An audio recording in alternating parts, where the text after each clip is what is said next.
This is Pete Moore on Halo Talks NYC. I have the pleasure of having a new friend of mine, Alex Plonsker, here with me from SplitGym. We've been talking about his startup and his pursuits over the last 6 months, and we're here to get an update of where you're going, what the market says, and how we're going to change the way people interact with fitness boutiques and clubs starting today. So fire away. Thank you for having me. So, SplitGym is essentially StubHub for the fitness industry. So if people have a class package or a membership to a studio or gym, they basically can link it to our app and sell their unused classes or days for cashback. So kind of creating a secondary marketplace and allowing people to have liquidity for these products when they buy them. Got it. So talk about your background as an entrepreneur and, how you stumbled upon this as a next big opportunity, and how you're going through the trial and error here, figuring out what the business model is. Yeah, so I'm originally from Chicago, went to DePaul University in downtown Chicago, graduated a couple of years ago, got a job out in New York at an investment bank called Moelis & Company, and did that for a year. Was everything I imagined it would be and more, and ended up kind of working on this as a side project when I could, and ended up leaving after a year. Raised money, built the product, and we have kind of early traction now in New York with about 40 studios.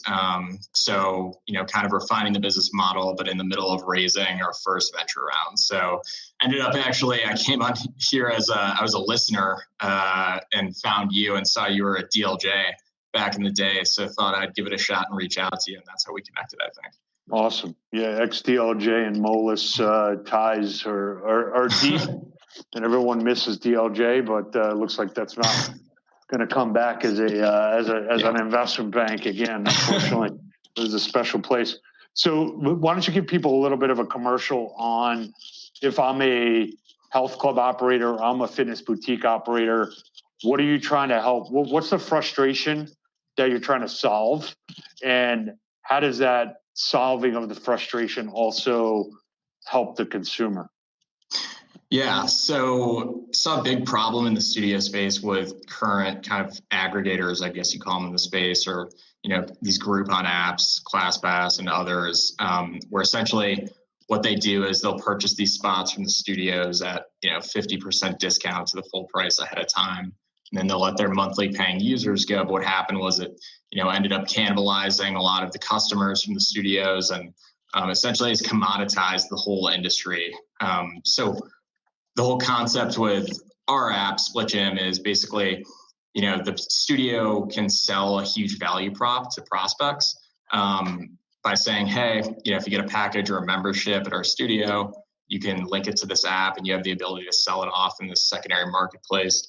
By doing that, you're making it more affordable for people and you're opening up this product to a more price-sensitive consumer. So, if I work out at a 24-hour fitness, I'm paying $70 a month. I know I could upgrade. I might pay $150, $200, in some cases $400 at some of these places in New York City.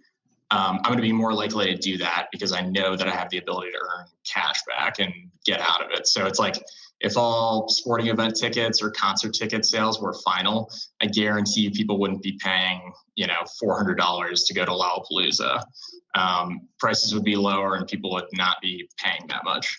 Mm-hmm. So with ClassPass, obviously that started as a marketplace where ClassPass was basically taking some of the excess inventory that you had and basically trying to promote to the studios that were a lead generator for you, and those leads will fill your excess space just like they do on an airplane, and you're going to turn those into paying customers. And if you fast forward, from 5 years ago to today, they're basically looking at a studio's inventory as a retailer would inventory of products that they're putting on the shelf. And I'm trying to get the best price I can for consumers, which means I have to get the best price from you on my inventory. and I'm going to change that to a credit system to try and, take the dollars and cents out of it and, gamify it. So when you think about SplitGym, obviously it's going to take time to educate the market on this, but in essence, you're basically representing the studio. Forget about clubs for a second. Basically representing the studio to say, look, you have the ability to go and sell a 10-pack or sell a 20-pack or sell a monthly membership that includes a certain amount of sessions. And I'm creating a secondary market for the unused sessions, which if I'm a studio operator, I've already sold the session. So I'm assuming that people are going to show up. I don't run my business in order to hope people don't show up. I actually want them to show up. Correct. So if I'm a studio, I'm maximizing revenue. I got a direct channel, so I'm getting full price for what I want. And I'm empowering the member to now say, hey, look, I've only gone 12 times. I got 8 classes left. Let me put them into the open market, like a ticket to a Ranger game that I can't go to because of X, Y, Z reason. And the studio now gets new members coming in, filling those spots that they already sold. So they should be indifferent or maybe even benefit from it because basically now I'm getting a free referral at revenue I've already collected. Is that the storyline? Exactly. Yeah. So for every pass or listing that's sold on SplitGym, that means that the studio already collected revenue on the primary sale for that session. So they aren't really missing out on anything. And then do you envision having some kind of price floor? So it's like, I don't know, I'm sure like in like reverse auctions or like you list something at an auction or, a painting or what have you, there's always a reserve price that you can't go below. So that would then detract from people trying to just dump inventory, which is basically the equivalent of, the class pass formula. Right. So so the studios in the end really come up with whatever price they want to sell it at. And, kind of when they onboard onto the platform in the beginning, we collaborate with them and they look for us for guidance on how to price it. But, the whole idea is the price is kind of in between the retail price for a drop-in session and, the per class or prorated cost of getting a package or a membership. So the buyer is still getting a deal and, it still financially doesn't make sense for them to continually buy drop-ins on here. So there is pressure in terms of price. And then there's also pressure in terms of quantity of these listings available. So, you're constraining the supply side of the marketplace with these listings. And, if people go on, there's not a pass for sale, then they're going to start to get frustrated and then they end up converting to a package and buying it themselves if they really want to go to a place. So, got it. So obviously you're a new company. How much integration have you already done or going to do? MindBody is obviously the largest provider of software into the studio space, and there's other smaller businesses. But how do you do this so it's seamless to a club or to a studio where there's not a lot of human interaction or breakage or confusion? Right. So we're fully integrated with MindBody. So it's totally seamless. It's not any issue at all for studios to, they essentially could just turn it on. They grant us access to their data and they don't really have to do anything. We have some, most of them help market it as a value prop to their members, but in terms of the actual operations and implementing it, super simple and easy. And we've figured out a way in the back end so that, when people sell their memberships or class sessions, deducting the sessions, and it's not any issue at all for the studio or the front desk people at all. Gotcha. So what are some of the early feedback that you've gotten to date, and how are you incorporating that into the next version or iteration of what you're shooting for? Yeah. So early on, kind of refining our funnel, and our business model is dependent on people converting to these packages and memberships at studios. So, we'll collect a fee on transactions. And then if someone ends up converting to a package or a membership at one of our studio partners, then we'll get a revenue share on that. So, unlike kind of like the current aggregators, they pitch that they want to convert people and that the studios are going to get members, but it doesn't really happen because there's no alignment of incentives. because that means they'd stop paying, the aggregator app if they joined a studio. So, we'll basically send, whether it's push notifications or kind of SMS and different ways to kind of advertise directly to our users, the packages and membership options at the studio. That's kind of the funnel that we've been refining early on. But in terms of proving out the business model, we've done it in New York kind of on a smaller scale and looking for investors to start scaling it and start, doing scalable marketing and expanding to different cities. Gotcha. So, you're an entrepreneur. You used to work in banking. You probably have a mindset that, everything should get done on time, quickly, ramp according to your psychological and probably your Excel sheet plan. So give us a little window into being an entrepreneur, tackling an industry.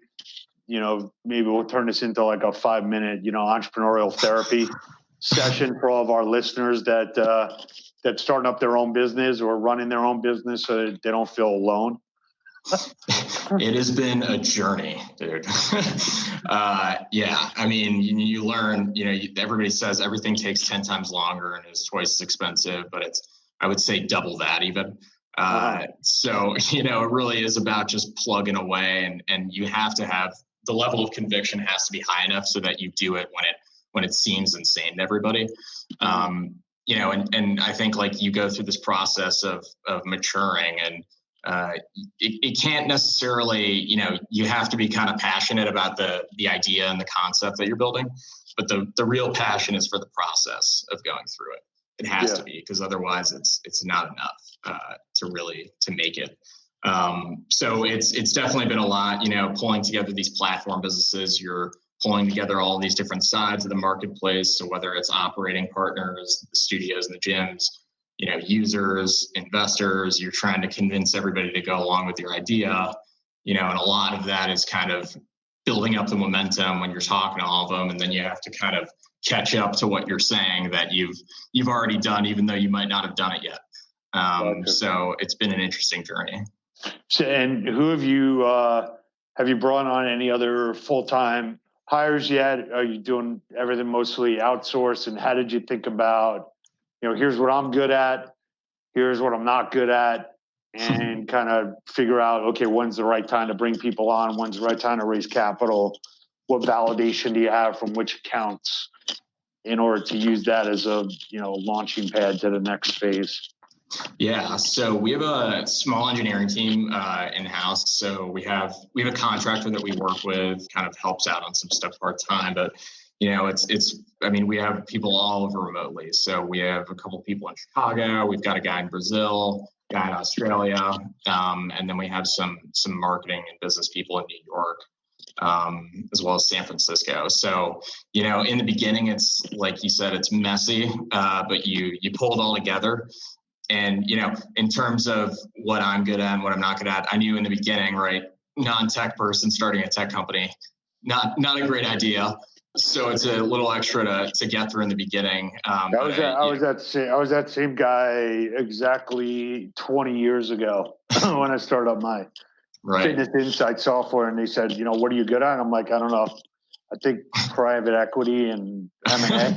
They're like, why do you have a right to build a software company? I'm like, I'm not sure I have a right, but I'm doing it. Yeah, you just figure it out. And at some point too, you're so deep in it that you just, that's kind of a catalyst to keep you going. But, in the beginning, right, kind of learning about the product development process and software and, creating the mock-ups, teaching yourself Photoshop, and kind of taught myself to code a little bit on the front end. But, obviously couldn't do the bulk, especially a mobile-driven product. It's a lot of work. So definitely had to find kind of the technical kind of co-founding team to come in and help do that. And I think as a consumer product, you have to be able to iterate really quickly on this stuff. So, definitely, the business, M&A and banking, it prepares you and gives you a really good skill set for a wide range of things on the business side. But you need to know what you're not good at and what you're good at, and, find the right people. Yeah. Gotcha. So real quick, give me a couple minute pitch. If I'm a studio operator, I heard this podcast, You know, how quick, what do I have to do to get up and running? What kind of results do you think I should be seeing in what period of time? And, you know, what risks, if any, do I have to my business? So here's your studio pitch. Fire away.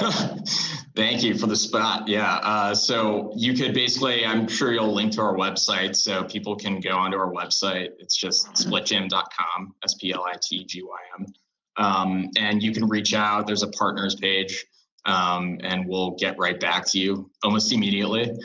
In terms of onboarding, you know, risks, I guess, and the whole pitch is that, you know, it really is just a tool for you guys to use however you want to use it. And we've proved out that it does convert people, and it's a really, really attractive offering, and a lot of value to create for your members. And you're increasing the value of the product that you're selling by allowing people to do this. And there really isn't any downside. You and I have been through the model, and I mean, we tried to poke holes in it a while ago, and it really hasn't been any issue at all with any of that. So that's great. All right. So 85% of the way towards figuring out the business model, just like any other startup, it's kind of a bit of a candy land game, I think, or Chutes and Ladders, one of the two. Yeah, I think you're always about 85% of the way. Right. Sure ones. I hear you. All right. You got any quotes that you live by, or any quotes that you use in business that we should add to our quote library here before we go? I mean, I guess I would say, you know, to anyone kind of like thinking about getting out there or doing this, or just generally, the right place at the right time happens a lot more when you're always out there. So, you know, I mean, like I reached out to you, you just kind of have to create your own luck. And I think that's a big part of, you know, all the pieces falling into place. So. Agree. All right, man. Keep up the good work, and we'll make sure people get testing your SplitGym and see if we can create the StubHub of the Halo sector.